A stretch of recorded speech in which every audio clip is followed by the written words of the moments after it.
Hello, everyone. I'm very pleased to be here with you and to see that there are so many of you still there at this time of the day.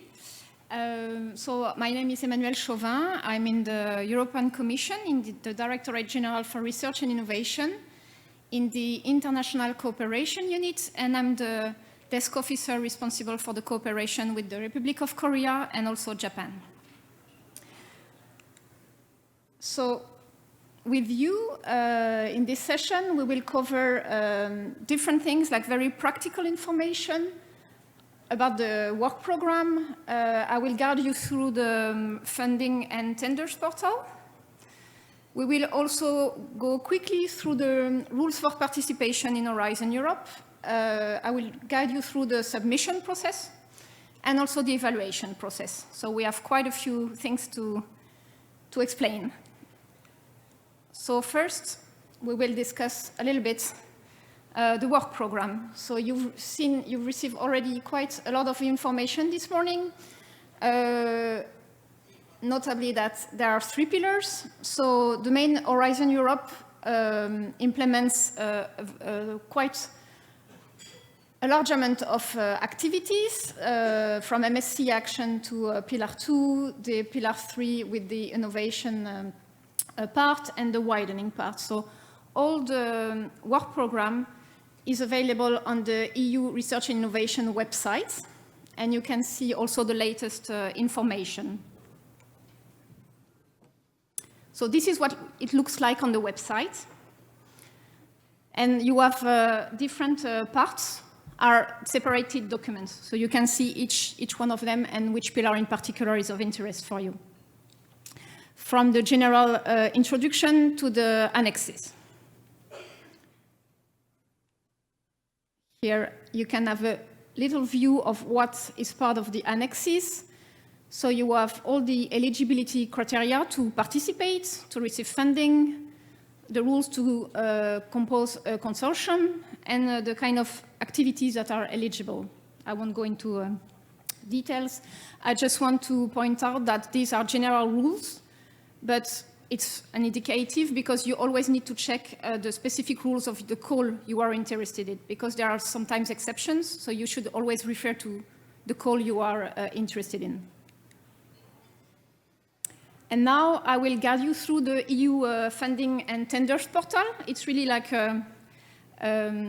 really hands-on, it's beginner level for the funding portal. So the first thing to know is that this portal is really the place to go if you want to join Horizon Europe and manage your project. It's a one-stop shop where you can find many information. There are lots of functions, and you handle your proposal and the grant management. Everything is done on the same platform. So this is what the portal looks like. And the first thing to do is to register, create your account. So it would be on the top right. You would have a sign-in button, register button, the first time you come. You fill in your name, your email address, then you create a password, and you're good to go. You will have your profile, and it will look like this when you are logged in. So on the top right, you can manage your account. For example, set up your mobile devices, see your different roles, define authentication methods. And on the left panel, it's the personal access to the IT tools. It's to handle all your activities within the portal. So the next step would be to register your organization. So first, you can try to find it to see if it's already registered using the Find button, of course. And you can also register it. So this is to be done in the Funding tab and the Participant Register option.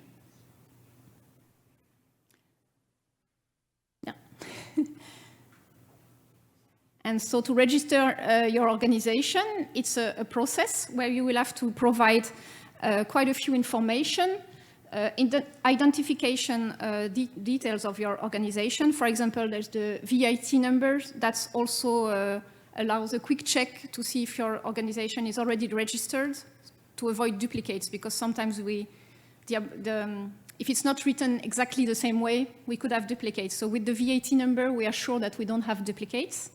But we also put information such as the legal information, the authorized users, and if you fill all of this, congratulations, your organization is registered. There will be a legal validation, but it only takes place later at the moment to sign the first grant agreement or to sign the contract. And this is performed by an agency of the European Commission, it's REA. So here's a quick overview of the validation process from the registration. That's what I just explained. Then there's verification and validation of legal data. And here I can explain quickly, give you a concrete example of what would be this legal validation. Is, for example, we have organizations that do not have a legal personality, so we need to ensure that the representative can prove that they have the capacity to undertake legal obligation on behalf of the organization, and that the organization has the financial and operational capacity equivalent to that of a legal person.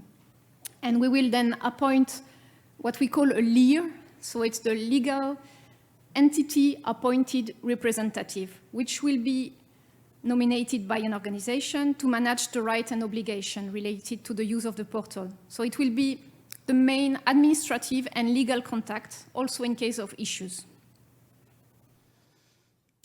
And now we will look how to find some topics.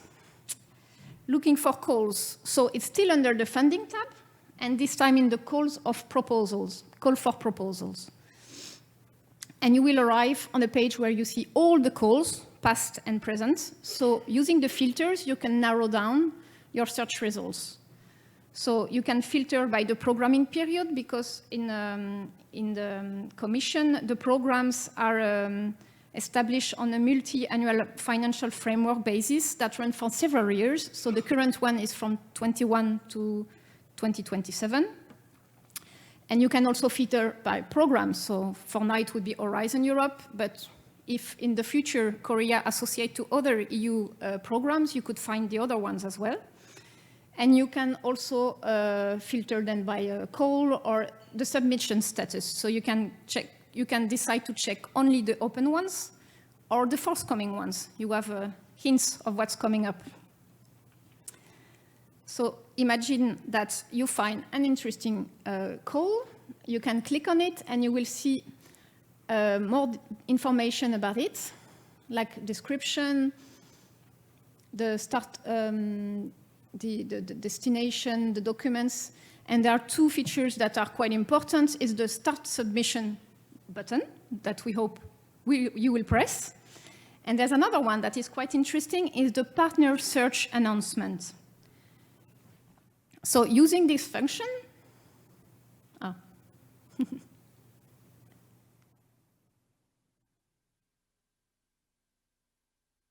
yes, using this function, you can see for one topic people who are organizations that are looking for partners on this specific topic. So you can see, for example, we took one, there was 160 searches for partners in this topic. And if you click on the View Edit, you will be able to see all the organizations that are interested in this call. And they are either requesting or offering expertise. It's both sides. And there's a little bit of a disclaimer here.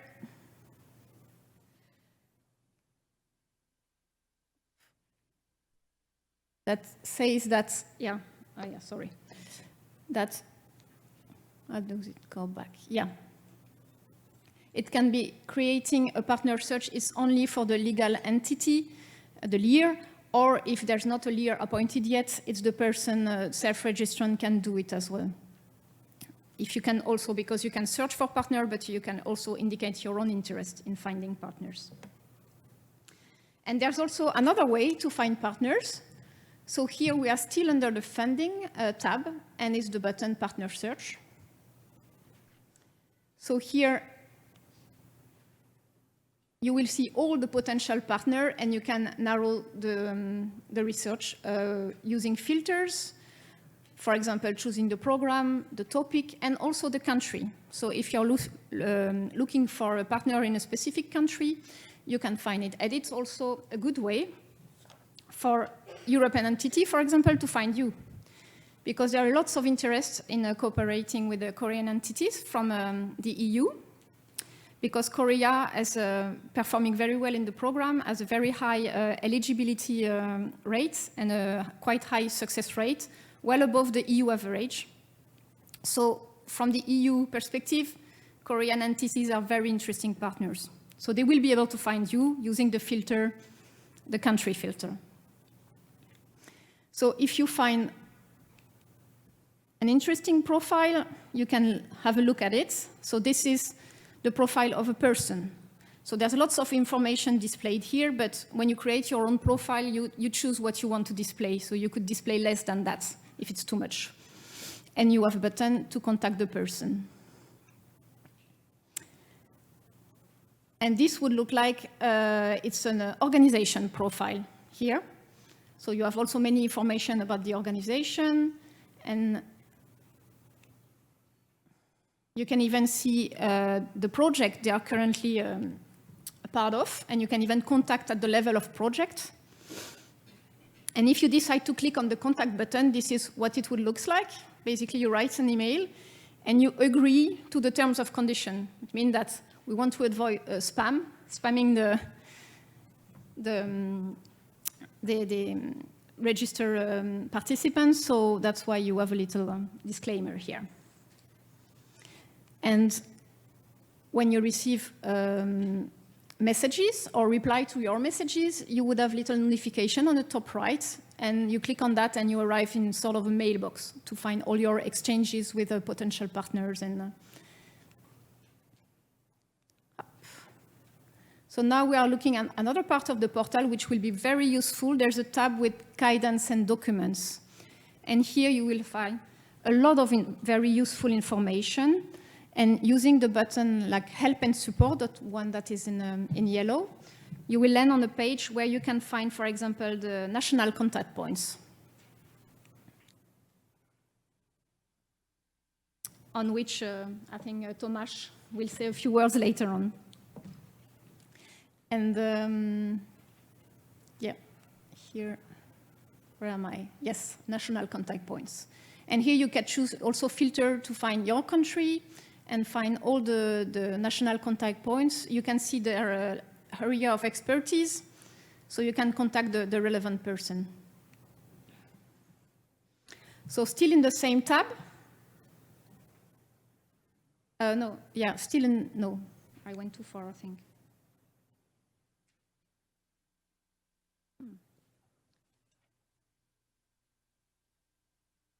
Okay, never mind. So in the tab News and Events, you have you can register for many events, and I would like to point out in particular the Horizon Europe Info Days. Each time there's a new work program published, there are Horizon Europe Info Days for each part of the program. So one by cluster of Pillar 2, for example, or one for the MSCA action. So here it's a full training session to guide you through this cluster, and you can ask your questions. And I already see that for the work program 2025, which should be published in April, the dates are already available. So you can already book your agenda to join the info days that is of interest to you. And there's also a very concrete guidance session, like specifically dedicated to IPR, for example, or to the implementation of your project. So I invite you to look really in this part. And there's also recorded sessions. So even the past ones, you can look at them. But if you attend actual ones, you can also ask all of your questions. You will have experts that are available to reply to your very specific questions. And before, oh, sorry, wrong button. And one last thing, a little bit of an advertisement. You can also register to become an expert for Horizon Europe. Korean researchers are welcome to become experts. and to help in the evaluation process and the monitoring of projects. So you can work as an expert. And now we will look a little bit at the rules for participation.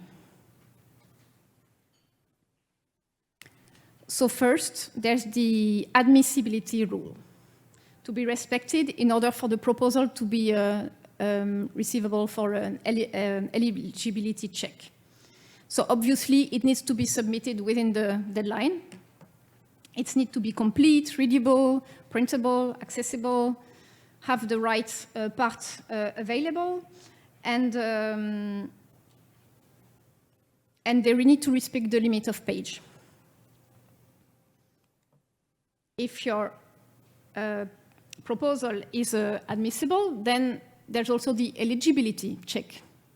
So we are talking about, for example, the consortia composition, because there are rules to create your consortium about the origin of the different partners. There's the presence of a gender equality plan. I will say a few more words about it later, but this is something that is now required for participants that are public bodies, a research organization of higher education institution from associated countries. So Korea becoming an associated country for Pillar 2, this is something that will have to be added. But let's recall the general rule: who is eligible to participate? Any legal entity, no matter its place of establishment, is eligible to participate. Which doesn't mean that it's eligible to receive funding, but it's eligible to participate, eventually with its own funding. There's only a few restrictions that apply to specific calls, and it's always specified within the call. So here you can view who is eligible for funding. So by default, all the EU member states. For non-EU countries, they are the associated countries. For the part of the program they are associated to. There's the low and middle income countries that can receive exceptional funding, and when it's clearly announced, there are exceptions when the presence of one specific country is mandatory for a call and to achieve the objective of the call.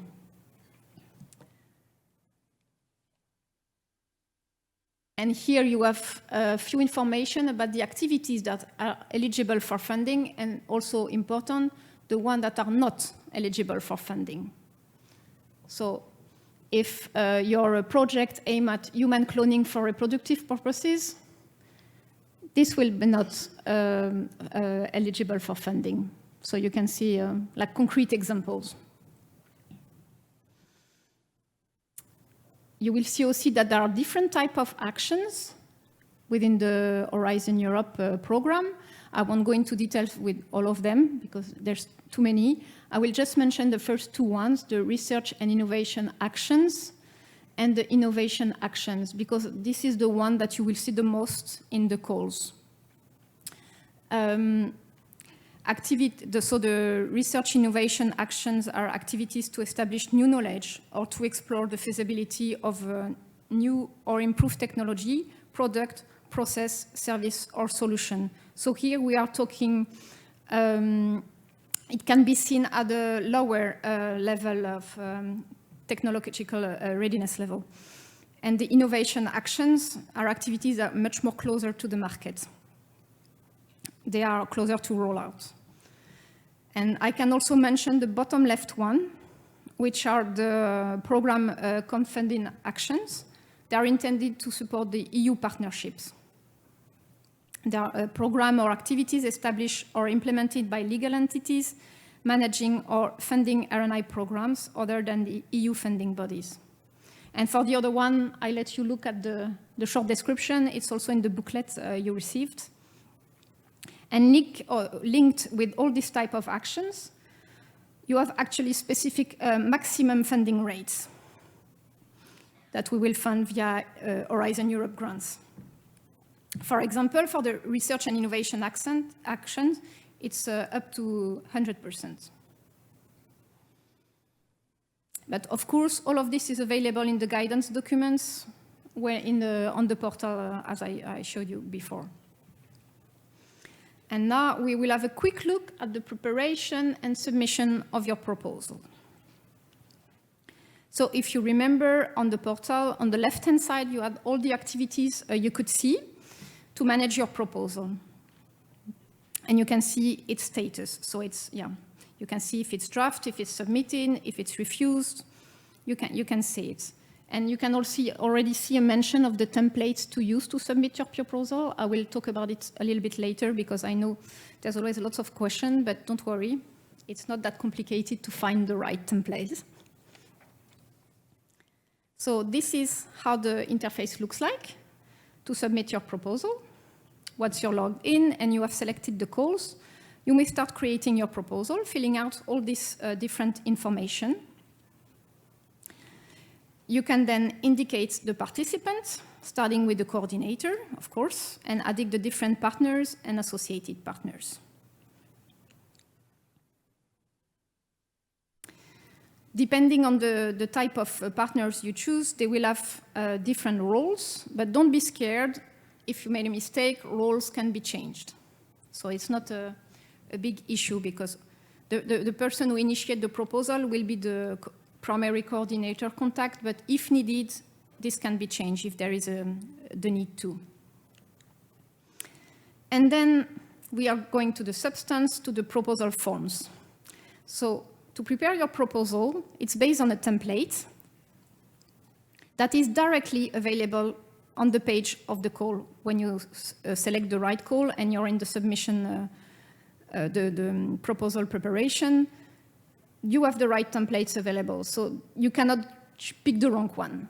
It's available here, and it's separated in two parts. The part A is something that is a web-based one, so you fill it online directly. And the part B is something you have to, it's more a narrative part, so you have to download it, fill it, and then upload a PDF. So on the structure itself, you can see here the type of information. No, sorry, I was not fine. So for the application form A, you can see now the type of information that is needed, including the budget, specific question related to ethics and security.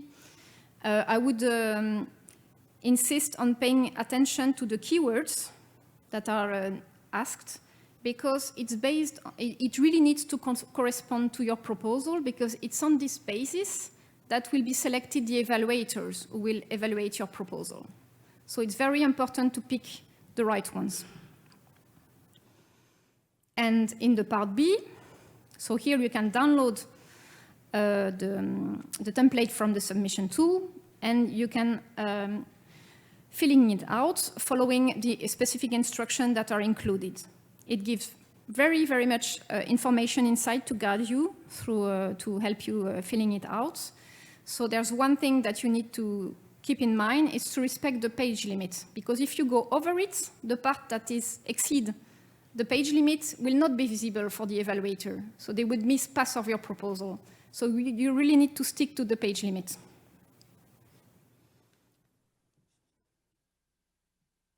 We can also have a look together quickly about on the evaluation criteria.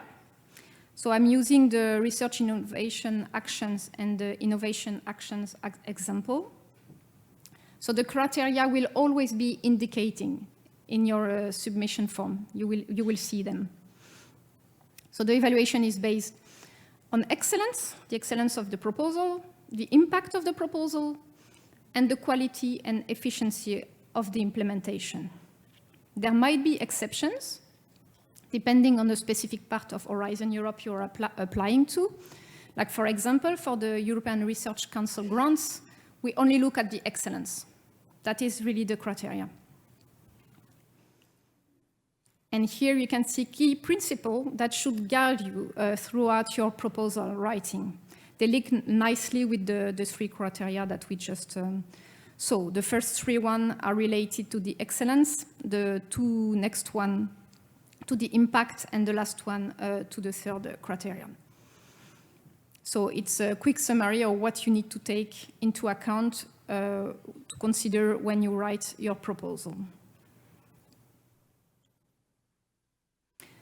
So there's the content that is directly linked to your project, but there's also horizontal consideration, horizontal aspects that you need to have in mind when you prepare your application.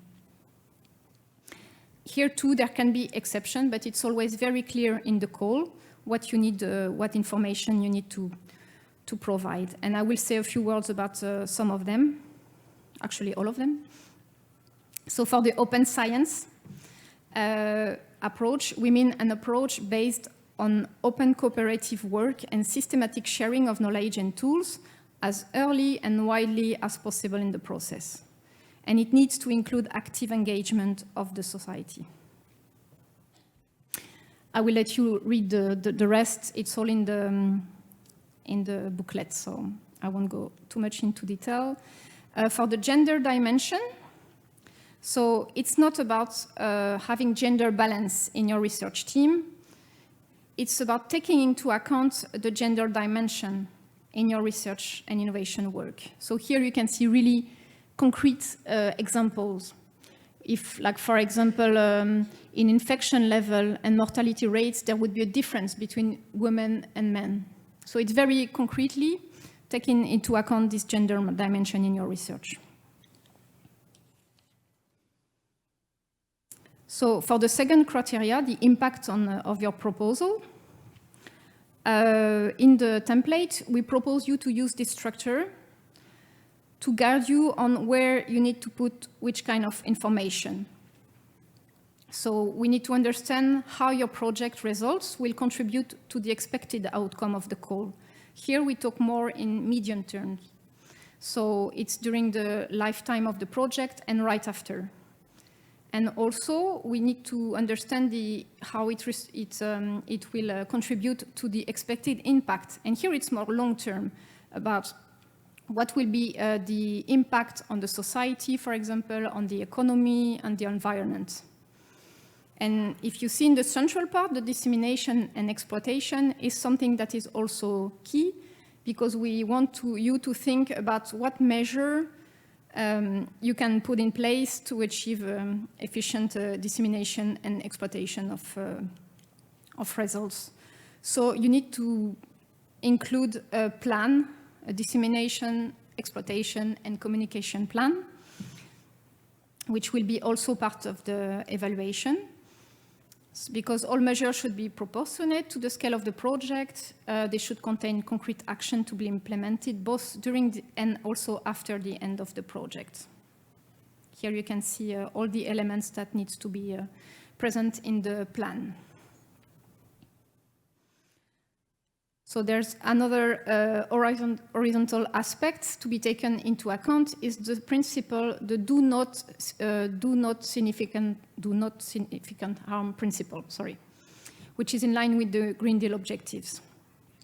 I will not go into details here. Again, you can look at the details in the booklet, or if you're a quick reader, maybe you have already gone through this slide.